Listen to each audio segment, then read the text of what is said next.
Hello everyone and welcome back to my channel E nursing.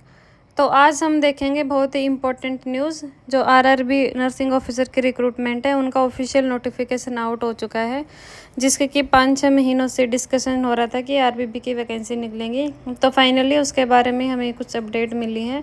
तो ये आप दे सकते हैं CEN नोटिफिकेशन नंबर 0424 में application are invited for the post of paramedical categories. तो paramedical categories है उनकी वैकेंसी निकली है। इसमें नर्सिंग ऑफिसर के लिए हमारे लिए इम्पोर्टेंट है, जो सेकंड नंबर पे दिखाया हुआ है नर्सिंग सुपरिटेंडेंट। जो नर्सिंग ऑफिसर होता है रेलवे रिक्रूटमेंट बोर्ड में, उसमें नर्स और जो नर्सिंग सुपरिटेंडेंट होता है वो एक ही बात है, वो दोनों सेम ही होते हैं। ये आरआरबी में पोस्ट नर्सिंग सुपरिटेंडेंट के नाम से निकाली हुई है। इसकी ओपनिंग डेट होगी एप्लीकेशन की 17 अगस्त 2024 को, और closing date for the submission of application होगी 16 सितंबर 2024 को।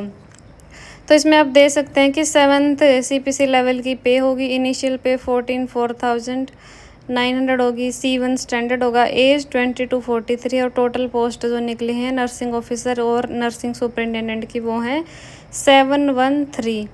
इसके अलावा भी ये जो बाकी वैकेंसीज़ है पैरामेडिकल स्टाफ की, ये निकली हुई हैं। अगर आसपास आप कोई वर्किंग है आपके आसपास या कोई फैमिली में है या कोई रिलेटिव है, तो उनको भी आप इन्फॉर्म कर सकते हैं कि पैरामेडिकल की बहुत सारी वैकेंसीज निकली हुई हैं। जो आरआरबी की रिक्रूटमेंट होती हैं रेलवे रिक्रूटमेंट बोर्ड में, हॉस्पिटल अलग अलग बोर्ड में अलग अलग जगह पे होते हैं। जैसे चंडीगढ़ में है, अलवर में है, कहीं साउथ इंडियन में भी बहुत सारे हॉस्पिटल हैं, ईस्टर्न कमांड में भी हैं और नॉर्थ में भी हैं। तो उसके हिसाब से आप अप्लाई कर सकते हैं। तो upper age limit includes a relaxation of 3 years beyond the prescribe age. जैसे कि 40 ईयर की एज प्रिस्क्राइब की हुई है, तो 43 तक भी अप्लाई कर सकते हैं। ड्यू टू कोविड पेंडेमिक ये रिलैक्सेशन दिया हुआ है, लेकिन ये कुछ स्पेशल कैंडिडेट के लिए ही दिया होगा। और अब हम जैसे देख सकते हैं कि मेडिकल स्टैंडर्ड जो ऊपर कैटेगरी में दिया हुआ था वो क्या है, C1 है या C2 है या B1 है। तो हमारा नर्सिंग सुपरिटेंडेंट का जो मेडिकल स्टैंडर्ड है वो है C1। C1 का मतलब है कि आप डिस्टेंट विज़न है जो आपका कम से कम 6/2 होना चाहिए या 6/16 होना चाहिए, विद और विदाउट ग्लासेस। नियर विज़न कितना होना चाहिए, 0.6 and 0.6 with and without glasses when reading और क्लोज्ड वर्क इज़ रिक्वायर्ड। जब पढ़ने की ज़रूरत हो आपको या जब क्लोज विज़न की रिक्वायरमेंट हो उस टाइम पे। तो ये है C1 मेडिकल क्वालिफिकेशन। मतलब आपकी आई साइट बहुत ज़्यादा इम्पेयर्ड नहीं होनी चाहिए, थोड़ी ठीक ठाक होनी चाहिए कि आपको पास से कोई जैसे बुक पढ़ने की ज़रूरत पड़ती है तो आप स्पेक्स लगा के या नेकेड आई से उसको आराम से पढ़ सकें। देन एसेंशियल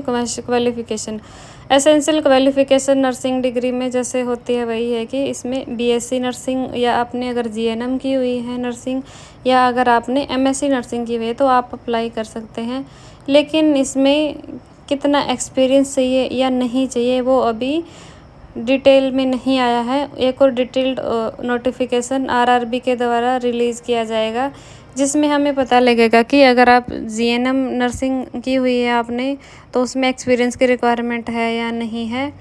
ऐसे ही इसमें BSc के बाद ज़रूरत है या नहीं है। और रिजर्व कैटेगरी भी होंगी इसमें, जैसे UR जब तो जनरल हो गई, उसके बाद EWS OBC। तो उनके अकॉर्डिंगली आप अपना सर्टिफिकेट बनवा लें, क्योंकि जल्दी ही आपको फॉर्म फिल करना है। और मोड ऑफ एग्जामिनेशन होगा CBT कंप्यूटर बेस्ड एग्जामिनेशन। ये 2 स्टेज में होगा, फर्स्ट होगा CBT and second will be the document verification. तो थोड़े दिन बाद फिर हम मिलेंगे एक वीडियो के साथ, जब इन आरआरबी रिक्रूटमेंट जब इनका डिटेल नोटिफिकेशन आ जाएगा। So thank you for watching this video and I wish best for the upcoming examinations. Thank you.